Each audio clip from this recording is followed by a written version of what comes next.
एक एग्जामिनेशन का success depend करता है आपके हार्डवर्क पे। और वो हार्डवर्क आपका डिपेंड करता है कि आपके स्केड्यूल क्या है, क्योंकि वो स्केड्यूल आपको डिफाइन करेगा कि आप कितने कंसिस्टेंट हो फॉर दिस एग्जामिनेशन या फिर प्रिपरेशन के लिए कितने कंसिस्टेंट हो। अब स्केड्यूल सिर्फ इज़ नॉट जस्ट अबाउट कि आप कितने घंटे पढ़ने वाले हो या कितने पेजेस आप पढ़ने वाले हो, but schedule is more about कि आप उन घंटों को किस तरीके से डिवाइड करोगे कि जिसके अंदर आप अपने प्रोडक्टिव आवर्स को सबसे ज़्यादा यूटिलाइज करोगे और जो नॉन प्रोडक्टिव आवर्स है उसको कम यूटिलाइज करोगे, और इन बिटवीन आपका ब्रेक का ड्यूरेशन क्या रहेगा और उस ब्रेक में भी आप क्या करने वाले हो। राइट। तो ये सारी चीज़ें बहुत इंपॉर्टेंट रहती है, ये छोटी छोटी चीज़ें बहुत ज़्यादा क्रूशियल और मैटर करती है for your success in the examination. तो आज हम इस वीडियो में जितने भी टॉपर्स आए हैं, जिन जिन लोगों ने अपनी सक्सेस स्टोरी शेयर करी है, उन्होंने बताया गया कि स्केड्यूल को किस तरीके से बनाना चाहिए। तो आज का हमारा डिस्कशन रहेगा that is how to make a schedule for better productivity, कि बेटर प्रोडक्टिविटी के लिए हमें क्या टाइप के स्केड्यूल रहने की या फॉलो करने की ज़रूरत है। तो हम आज इसी पे फोकस करेंगे। राइट। सो स्टार्ट करते हैं। जैसे हमने कहा कि हम एक टॉपर के बारे में समझेंगे। वो डिफरेंट टाइप ऑफ टॉपर्स है एंड वो सारे टॉपर्स ने क्या टाइप की स्ट्रेटेजी शेयर करी गई है कि मतलब क्या स्केड्यूल फॉलो करना चाहिए, वो सारी चीज़ें पे हम डिस्कस करेंगे। जैसे सबसे पहले टॉपर है रवि कुमार, जिनका रैंक आया था 67 इन 2020, जिन्होंने कहा है कि दो चीज़ों पे इन्होंने फोकस रखा है। पहला कहा है कि keep a log for a week to track how time is spend, कि आप अपना टाइम किस तरीके से स्पेंड करते हो। जैसे रवि कुमार का ये कहना था कि वो उन्होंने देखा कि जो उनका डेली स्केड्यूल है उसमें से वो सिर्फ 5 आवर्स निकाल सकते हैं फॉर द प्रिपरेशन। तो फर्स्ट ऑफ ऑल उन्होंने फिगर आउट किया कि फिजिबल घंटे कितने निकाल सकते हैं वो एक दिन में, और फिर अपनी स्टडीज़ को प्रायोरिटाइज किया। और फिर बताया गया कि ये 5 घंटे में मेरे को ये चीज़ें पढ़नी है या वो चीज़ें पढ़नी है या एक्सेट्रा। डेली का रिफ्लेक्शन ये रखा है, वीकली स्केड्यूल ये रखा है, मंथली चेक ये रखा है, मॉक टेस्ट का ये रोल है, रिवीजन का ये रोल है और एक्सेट्रा। तो इस तरीके से उन्होंने अपनी प्रिपरेशन को स्ट्रेटेजाइज किया। वेरएज जो दूसरी चीज़ उन्होंने हाईलाइट करी that is the self assessment, कि इन्होंने रवि कुमार ने सेल्फ असेसमेंट किया जिसके अंदर उनको ये पता चला कि there is a subject, right, they are certain subject जो आपके काफ़ी ज़्यादा स्ट्रांग होते हैं and they are certain subject जो आपके थोड़े से वीक होते हैं, तो आप उनको प्रायोरिटाइज कीजिए। जैसे इनका मानना था कि इनका स्ट्रांग सब्जेक्ट जो थे बाकी सब थे, बट जो एक वीक सब्जेक्ट था दैट वाज ज्योग्राफी। तो ये ज्योग्राफी को जो इनका चैलेंजिंग लगता था ये उस पर काफ़ी ज़्यादा वर्क करते थे। राइट। सो जो इनको चैलेंजिंग लगा ये उस पर काफ़ी ज़्यादा वर्क करते हैं। सो द पॉइंट इज कि आप पहले तो ये बताइए कि आप कितने घंटे पढ़ सकते हो डेली। राइट। सी, एक अप्रोच या एक स्ट्रेटेजी जो एक टॉपर के लिए एप्लीकेबल हुई है दैट डजेंट मीन कि वो एक स्टैंडर्ड अप्रोच है और वो हर एक एस्पिरेंट के लिए एप्लीकेबल होगी। ये वेरी करती है फ्रॉम एस्पिरेंट टू एस्पिरेंट। सो उसमें रवि कुमार का ये कहना है कि आप पहले ये चीज़ फिगर आउट करो कि आप कितने घंटे दे सकते हो अपनी पढ़ाई को। राइट। और वो पढ़ाई में आप ये चीज फिगर आउट करोगे कि कौन सी चीजें आपकी स्ट्रांग है और कौन सी चीजें वीक है, और उसके अकॉर्डिंगली अपने स्ट्रांग पे फोकस कीजिए कि आप ये स्ट्रांग है तो आप कितने कॉन्फिडेंट हो ये पर्टिकुलर सब्जेक्ट को लेके, और जो वीक है तो आप उस पर क्या टाइप के चैलेंजेस आ रहे हैं और वो चैलेंजेस को आपको ओवरकम कैसे करना है, तो उस पर ज्यादा फोकस करिए। राइट। तो ये कहना था रवि कुमार का।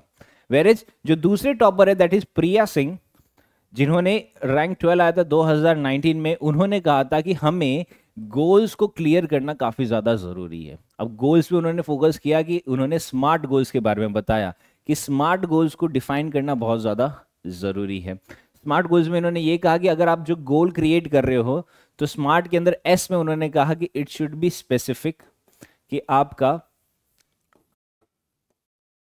आपका जो गोल है वो काफ़ी ज़्यादा स्पेसिफिक होना चाहिए कि आपको ये पर्टिकुलर चीज़ पे ही काम करनी है। राइट।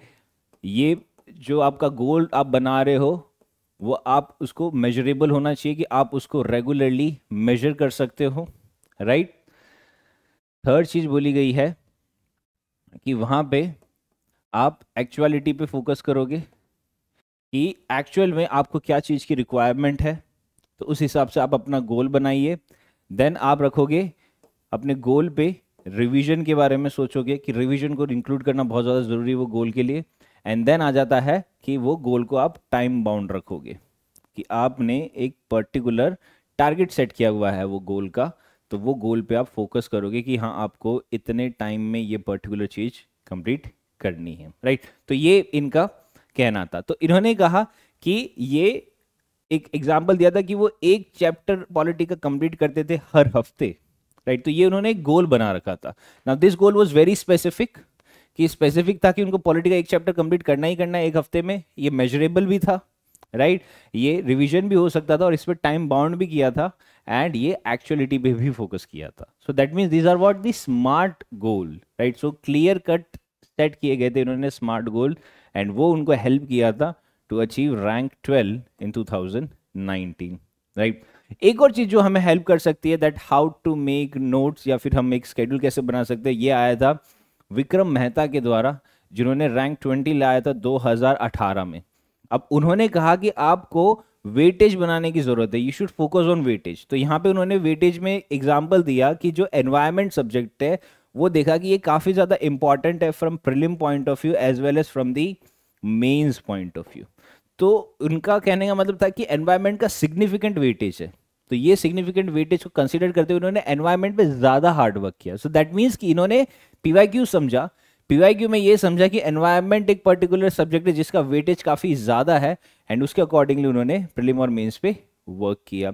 सिमिलरली उन्होंने टाइम एलोकेशन के बारे में समझा। टाइम एलोकेशन का मतलब ये है कि इन्होंने ये बताया कि उनको कौन से सब्जेक्ट पे ज़्यादा वर्क करने की ज़रूरत है, कौन से सब्जेक्ट पे कम वर्क करने की ज़रूरत है। सो सिमिलरली एक स्ट्रॉन्ग और एक वीक सब्जेक्ट के बारे में बताया। सो दैट मीन्स टाइम को इस तरीके से एलोकेट किया है that will help an aspirant, या फिर इनको वो जो हेल्प किया है that to get a very good marks and specifically a very good rank in the examination. So weightage पे फोकस किया, टाइम एलोकेशन पे फोकस किया। सो दैट मीन्स उन्होंने क्या किया, यहाँ पे प्रायोरिटाइज किया सब्जेक्ट्स को, जैसे एनवायरनमेंट को प्रायोरिटाइज किया। फिर उन्होंने टाइम एलोकेशन किया कि अगर ठीक है मेरे को जीएस में ये पर्टिकुलर सब्जेक्ट पे पढ़ना है, मुझे ऑप्शनल में ये पर्टिकुलर सब्जेक्ट पे ये टॉपिक को ज़्यादा प्रायोरिटाइज करना है, तो वो चीज़ पे उन्होंने फोकस किया। उन्होंने डायरेक्टली सब्जेक्ट और टॉपिक को प्रायोरिटाइज किया कि किस पे प्रायोरिटी है, कौन सा मोस्ट रिपीटेड थीम्स आ रहा है जीएस में या मोस्ट रिपीटेड थीम्स आ रहा है ऑप्शनल में, तो उस पे उन्होंने फोकस किया गया। ओके, वेरेज अगर हम अर्जुन वर्मा का एग्जाम्पल लेते हैं, जिन्होंने रैंक 55 आया था 2019 पे, तो उन्होंने तीन चीज़ें बताई। सबसे पहली चीज़ बताई कि हमें रेगुलर रिवीजन करने की ज़रूरत है। तो जो भी आप अपना स्केड्यूल बना रहे हो तो उसके अंदर वीकली रिवीजन की बहुत ज़्यादा ज़रूरत है। सेकेंड चीज़ उन्होंने कहा कि हमें मॉक टेस्ट को इनकॉर्पोरेट करना ज़रूरत है, क्योंकि आप अपनी अंडरस्टैंडिंग को रेगुलर एसेस करो, यानी कि आप उसको टेस्ट करो। एंड अबाउ ऑल आपको एक वीकली स्केड्यूल बनाने की ज़रूरत है, राइट। यानी कि आपने एक वीकली रिवीजन बनाया है, वेरेज आपको एक वीकली स्केड्यूल बनाना पड़ेगा जिसके अंदर आप डेली रिविजन्स को भी रखोगे और dedicated time for mock test भी रखोगे। दैट मीन्स कि ये दोनों का जो कॉम्बिनेशन है वो इसके अंदर बताना चाहिए। तो ये तीन चीज़ें अर्जुन वर्मा ने हाईलाइट करी थी, जो कई सारे एस्पिरेंट्स को हेल्प किया है। तो ये हम लेके आए हैं, तो आप प्लीज़ इसको देखिए और इसके बेसिस पे अपने स्केड्यूल बनाइए। एक प्रोडक्टिव स्केड्यूल हो सकता है। मैं जैसे आपको बता सकता हूँ कि क्या क्या चीज़ें आप अपने स्केड्यूल में कंसिडर करनी चाहिए। वैसे ही एक और है जो मीरा पटेल है, जिनका रैंक आया था 33 इन 2020 में। तो वो एक अलग से टेक्निक यूज़ करते थे जिसको कहा जाता था पोमोडोरो टेक्निक। पोमोडोरो टेक्निक में ऐसा था कि ये 25 मिनट तक पढ़ते थे, फिर 5 मिनट का ब्रेक लेते थे ताकि उनका कंसंट्रेशन मेंटेन होता रहे। फिर 25 मिनट पढ़ा, फिर 5 मिनट का ब्रेक, फिर 25 मिनट पढ़ा, फिर 5 मिनट का ब्रेक। तो ये इस तरीके से वर्क करते थे। इसके अलावा इन्होंने बोला कि वीकली स्केड्यूल जो बहुत ज़्यादा इंपॉर्टेंट है, उसके अंदर तीन चीज़ें इनकॉर्पोरेट करनी चाहिए। फर्स्ट, कि आप डेली बेसिस पे जो आपका स्टडी ब्लॉक्स है वो कंप्लीट रखिए वीकली स्केड्यूल के अंदर। आप ब्रेक्स को इनकॉर्पोरेट कीजिए कि आप क्या टाइप के ब्रेक्स लेने वाले, कब लेने वाले हैं, और वो ब्रेक से आपका क्या फ़ायदा रहने वाला है। And then variety of subjects पे फोकस कीजिए कि आप एक ही टाइप का सब्जेक्ट अगर पूरे वीक पढ़ते रहोगे तो आप वो बोर हो जाओगे, एक लेथार्जिक हो जाओगे। सो इट्स बेटर है कि आप वैरायटी ऑफ सब्जेक्ट पढ़ो। फॉर एग्जांपल, आप पढ़ रहे हो कि हिस्ट्री के बारे में पढ़ रहे हो, तो आप साथ में एक ज्योग्राफी ले लो, या फिर आप इकोनॉमी ले लो, या फिर पॉलिटी ले लो, या कोई और टाइप के सब्जेक्ट ले लो जो छोटे मोटे सब्जेक्ट है। These are the main subject. इस चार बड़े कंपोनेंट्स है, बाकी सारे छोटे मोटे कंपोनेंट्स है, तो आप वो भी ले सकते हो। ये कहना था मीरा पटेल का। तो आप ये चीज भी कंसिडर कीजिए इन मेकिंग योर स्केड्यूल। अब अगर वीकली स्केड्यूल की बात कर रहे हैं, तो ये मीरा पटेल ने अपना एक स्केड्यूल शेयर किया था कि वो इस तरीके से वर्क करते थे कि मॉर्निंग हो गया, मिड डे हो गया, आफ्टरनून हो गया और इवनिंग हो गया। तो मंडे की बात करते हैं, तो मंडे को उन्होंने मॉर्निंग में करंट अफेयर्स पढ़ा, दैट मीन्स कि न्यूज़पेपर पढ़ा, फिर पॉलिटी के बारे में पढ़ा 2 घंटे, फिर उस दिन फिर मिड डे में देखा जाए तो हिस्ट्री पढ़ा ancient for 3 hours, and then उन्होंने पढ़ा आफ्टरनून में revision of polity for 1 hour और एमसीक्यूज प्रैक्टिस किए for 1 hour, and then evenings में आंसर राइटिंग प्रैक्टिस करी फॉर दी 2 आवर्स के लिए। फिर ट्यूसडे को ज्योग्राफी पढ़ा for 3 hours, environment and biology पढ़ा for 2 hours, economy 1 hours and practice MCQ 1 hour and revision of geography for 1 hour and mock test for 1 hour. फिर Wednesday को history पढ़ा medieval for 3 hours, sociology optional पढ़ा 2 hours, then ethics पढ़ा 1 our के लिए, answer writing किया 1 hour और revision of ethics and current affairs का रिव्यू किया फॉर नेक्स्ट 1 आवर।